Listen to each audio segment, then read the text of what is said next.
श्री स्वामी समर्थ. आज मी देवारा म्हणजे देवघराबद्दल माहिती सांगणार आहे. बेडरूममध्ये कधीही देवघर ठेवू नये. 2. देवघरात 2 सारखे देव ठेवू नयेत. 3.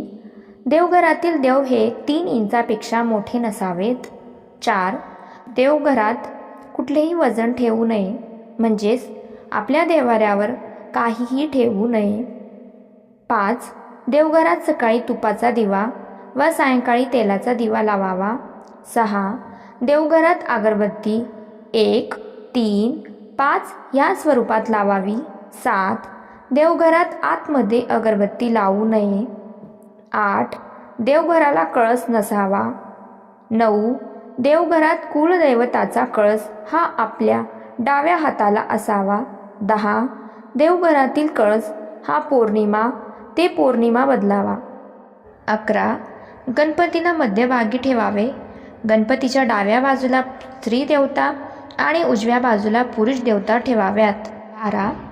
देवघरात कुलदेवता देवी, अन्नपूर्णा, गणपती, स्त्री यंत्राची स्थापना करायला पाहिजे.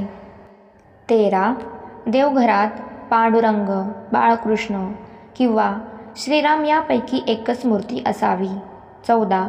देवी स्वरूप म्हणून महालक्ष्मी, दुर्गा, अन्नपूर्णा यांच्यापैकी एक मूर्ती असावी.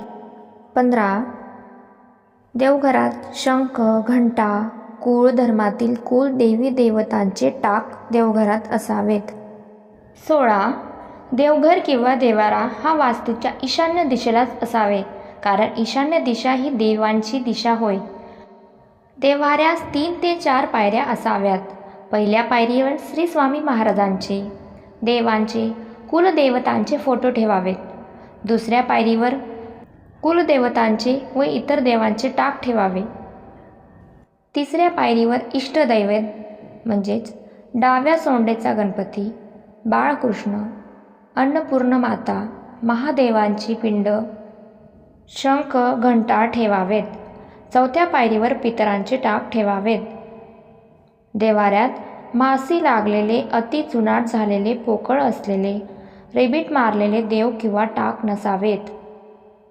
17. उजव्या सोंडेचा गणपती, नंदी, नाग असलेली पिंड तसेच शनिदेव, सेंद्रिय दैवत, मुंचाही दैवत देवाऱ्यात नसावेत.